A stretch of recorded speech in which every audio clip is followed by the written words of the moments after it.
We have a special guest in the shop today. Good morning. Good morning. So Joe drove up from sunny Georgia, not so sunny Georgia, and drove home in the snow. Drove here in the snow.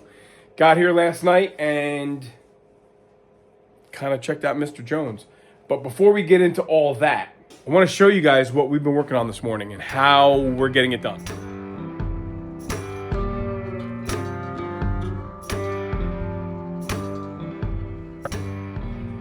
Okay, back at it, and you all can thank me later that I spare you the profanity and, quite frankly, the plumber's crack when I do things like lower control arms. They're kind of, you know what. You know, the oval bushings are tough to get lined up in the little press. I am using the bushing press to try to put these in nicely, but the oval ones you gotta kind of walk in. The round ones go in just fine. So let me show off what's gotten done and what I plan to do today. So, lower control arms are in along with the new ball joints. We're good. I am going to put the bump stops in because they arrived. So the lower control arm bump stops will go in. That's those triangular things there. We'll put the upper control arm bump stops in up here. And we're going to keep continuing to assemble the front suspension control arm wise. I can't go hooking things up with the springs because I don't have the spindles and the backing plates done yet. That might come later on today. Sometimes I get at a relative loss mentally as to what our viewing audience prefers to watch. We are kind of getting into the rudimentary thing. This is going to be the same from like 64 to, 88 effectively. It's all the same type stuff. So nothing really unique to Mr. Jones. Certainly not W-31-esque here, but control arms are in. It's all little stuff at this point. But new bushings are in. Ball joints are in. Cross shafts are, all kind of mocked up. I cannot find those new alignment shims. I know I had a bag of them. Joe's got some more coming. Here's one thing we learned. The rivet bolts for the upper ball joints. They come in two sizes, 5/16 and 1/4 inch, and the 5/16 from inline tube say to be used with their ball joints with a larger hole. So Joe's going to get the 1/4 inch rivet bolts to put them together. What else can I share? The rubber bump stops are in on the control arms. Upper bump stops are in. So that's all good. Using the tool to press in the bushings is really the way to go. Here's the next pile. Sandblasting and cleaning and detailing. These are backing plates for drum brakes. This car's not a disc brake car, so they're kind of hard to find. You can find the aftermarket ones for disc brakes all over the place. So let's fire up the compressor and the sandblaster and make some real noise and deal with some more rusty Mr. Jones parts. I'm going to be cleaning up these spindles, and this has never been a part. These wheel cylinders say Delco Marine on them. Can you see that? You see that Delco emblem. These are original wheel cylinders to the front of this car. The gasket for the spindle to backing plate. And I'm just trying to scrape off as much of this junk as I can so I don't get it in the sandblaster. Now, we did take pictures a couple of years ago at this point of these spindles when they were on the car. And I hope Joe still has them because they recorded there were some orange and green. I know there was green on these spindles, but then we had everything sandblasted and that's all gone. But I know there was green somewhere here. I can even look through some of my pictures and see what we got. I am going to put some tape on the actual bearing area here before it goes in the cabinet. Just get some of this chunky biscuit stuff off of here. And sometimes you get carried away and you just got your heart set on saving everything. But let's talk about this. Look at that. Can you see how galled up the end of that spindle is? That's where the outer wheel bearing sits. The outer wheel bearing inner race sits on the end of that spindle. Do we want to take a chance? Not this guy. So you say to yourself, why do you save all of these parts? Because look what I have out in the parts trailer. A whole nother setup with backing plates, but they're bent, but so are these. These, though, are not rotted. These are in very nice shape. So I guess what I'm going to do here for the next little bit is strip this stuff down and maybe make a pile of junk that we're just not going to reuse here, backing plates and spindles.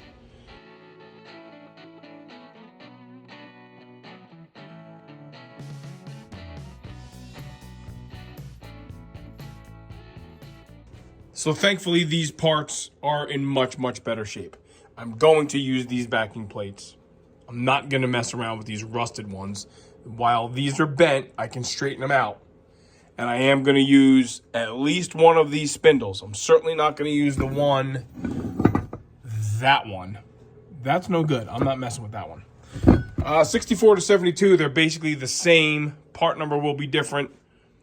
But, you know, they're definitely interchangeable. It's not easy. It's not quiet. And your family are going to hate you for it. But these backing plates that I proposed that we're going to use are now straight. They're not curled up. They're not banged up.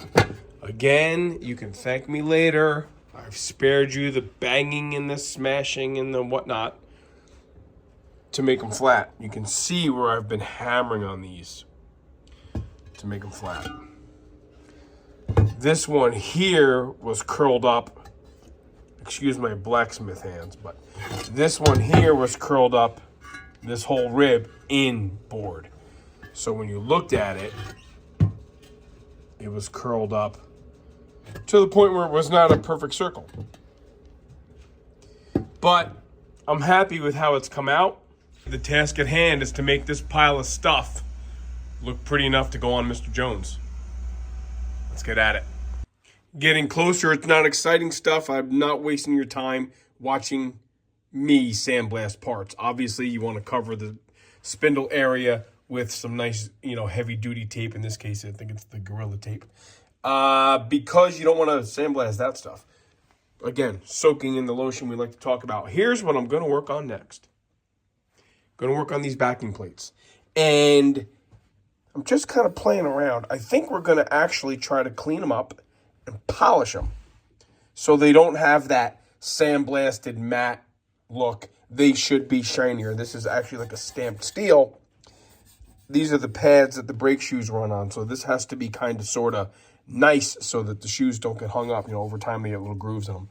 The original ones off of Mr. Jones are all but rotted here.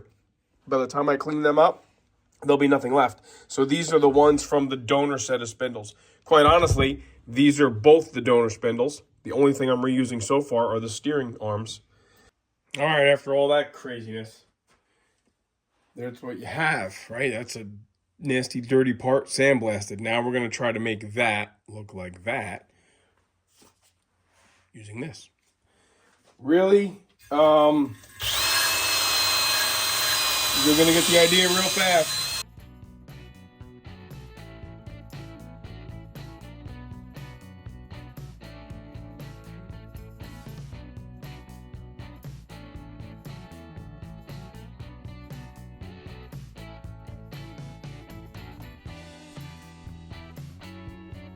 Oh, hell, look at that. I really don't want to get the sandblaster going again. How did I miss that? That'll be our secret. Don't tell Joe.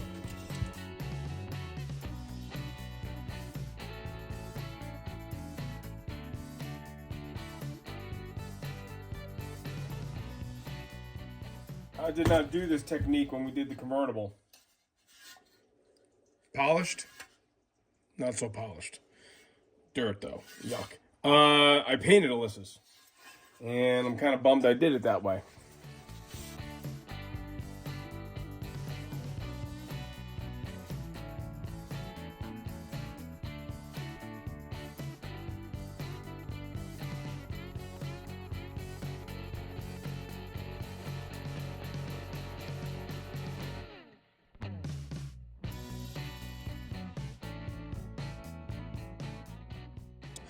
We did not opt for the tower or top hat style NOS ball joint because, you know, mucho dinero. So these are just grade 8 bolts. We can change them one at a time when the other bolts do show up. Here's how we installed that coil spring. Once again, I have the luxury of having a house with open truss construction, and we have a wonderful engine hoist here. Simply put, we drilled some holes and bolted that's off a K-truck, isn't it? That's a sway bar bracket off of like a 88 to 99 K1500. Bolted that onto the angle iron that we've been holding the front of the car up with and hoisted it up really high. I mean, this thing is probably almost 4 feet in the air. And what this does, it allows us to use this wonderful tool that Big J made so we can get this tool in under the control arm, not interfere with the floor. Put the spring in and install that threaded rod, and it goes really, really pretty easily. Truth be told, we did mess with that coil spring compressor. That did not work. We probably could have gotten it to work. I'm just really paranoid about scratching stuff. I mean, obviously I don't want to get a spring to the chest, but I'll heal. The paint will not heal itself unless we redo it, and I'm not a fan of that. So we really just kind of put our thinking caps on and said, why don't we just use the engine hoist and hoist this thing up? And it worked out swimmingly. So swimmingly that we're so proud of the results that we're going to show you, I guess, in the form of a time lapse. We did clock the spring properly. You know, you want to have the tail of the spring right in front of, see if I can get you in there, right in front of or within 1/4 of an inch of the end of the drain hole there, as per the factory assembly manual. So they allow you to be within 1/4 of an inch of these two marks, which is the forward end of the drain hole or 1/4 of an inch behind it. I don't like the idea of covering the drain hole with a spring. You know, when Joe goes mud bogging, we want that stuff to be able to drain.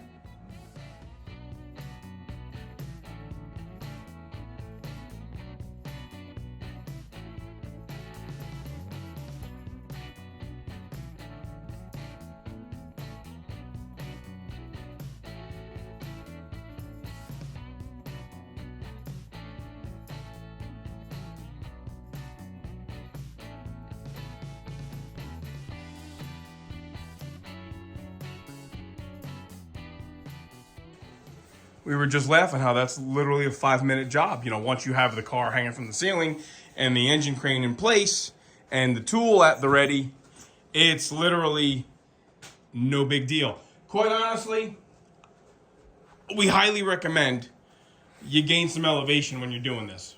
That coil spring compressor thing. Dangerous. It's dangerous. Especially when you don't have any weight on the frame to be able to use a floor jack. Way easier too. Oh yeah. On the fingers. Yeah, no, and nothing got scratched on the way out. Yep. So happy. And this spring lined up perfectly also right at the drain hole. We're good. All right, we're going to go have some lunch, and then we are going to bolt on some steering arms and backing plates and grease the fittings. We have the hubs/drums, original bell drums, that came off of Alyssa's convertible. This is the stage we're at right now. We have a few more bolts to wire wheel. The little brackets here that go on behind the steering arm to hold the front brake hose bracket. All this stuff is going to be cleaned up in addition to what I already did. We're going to reuse the original backing plate gasket. It goes between the backing plate and the spindle. Right over here. Like that. So if you think reusing the coil springs is bad. Yeah. We're reusing literally everything. Yeah. So that's kind of cool that I was able to harvest those. Once this happens, guys, it's going to be cool because Joe's going to bolt all of this together momentarily. I'm going to get to work on some wheel bearings that you got out of the trailer so we can get these hubs on. And then we're going to drop it down. Hardware is wire wheeled. Juiced. Bearings are cleaned. Wow, look at that. Look at that. coming out of the bearings. But these wheel bearings will not be getting reused. I mean, look at the pitting in the actual wheel bearing. Yeah, that's bad. But I don't think. That's what happens when they sit for 20 So years. here's the cool thing. So behind the wheel bearing cap on a car that has a radio, it's got a copper spring that goes behind it to eliminate static if a car has a radio. There's the remnants of where that copper spring would run. And in one of these castle nuts, there was actually wads of copper. All right, so we're just going to clean these up with a little bit of grease. Pack these rather with a little bit of grease just so the car doesn't have dry bearings. These will not be reused, neither will those drums in the long run. But what we're going to do now is bolt the goodness on with all these wonderfully prepped pieces of hardware here. Take two. We did have a little bit of a hiccup. No big deal. But the deal is this, right? These are the spindles off the part stash that we had. And it turns out that these holes, the diameter here, is a little bit smaller than the originals. I believe those are off of a 65, but 64 to 72 is the same spindle. So we had to drop back 10 and punt like I talked to you about the other day, and we had to sandblast the steering arms that go with these spindles. So now we're going to put the vacuum plates on and the steering arms on. It's just the bolt with no nut. That goes in the top there. And we have no brakes or wheel cylinders or any of that yet. The priority, what we're doing here now, is to get the hubs on so we can bolt another set of wheels on there. Something like that.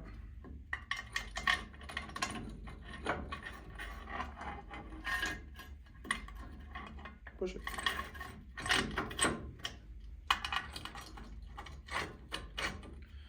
Okay, now remember, the one has that bracket. Yeah. So give me that nut, and then the bracket's up there. The bracket for the brake line. This is right side. Bracket. And that goes, flip that the other way. Like this. Yeah. Right? Isn't that how it goes like that? No. All right, we'll tighten those up. We'll move to the other side. Actually, let's move to the other side, and then we'll tighten them in one shot. And then...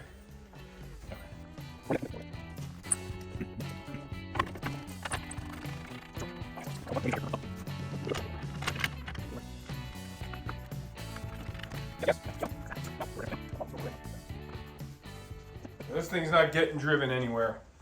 So really all I did is put some fluid film on the bearing.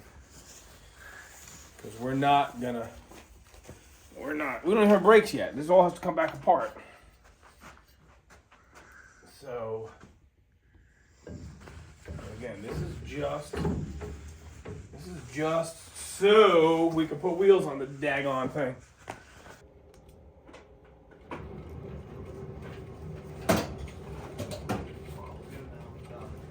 There you go. This is what it's all about.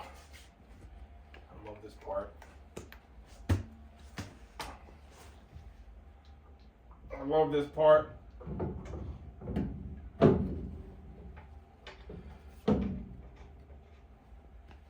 Sweet, huh? Very cool. Very, very cool.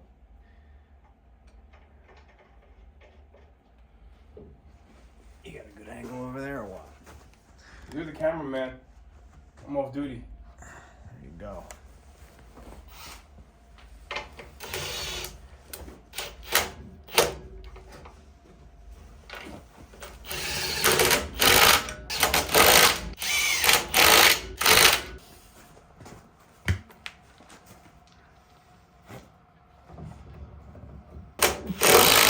Good job. Mint. All right, uncover that side. Let's see what that thing looks like.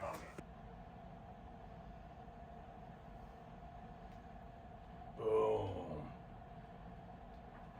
Look at that, huh? So what did we get done today? Where did we start? We started by putting the alignment shims. Oh yeah. The alignment shims, which I saved.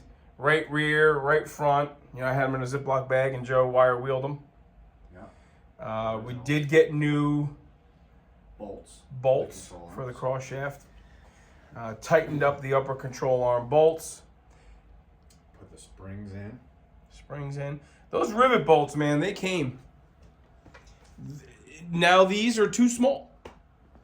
The other ones won't fit in the hole, and these are too small in diameter. They just spin. So we're sticking with these grade A bolts for now.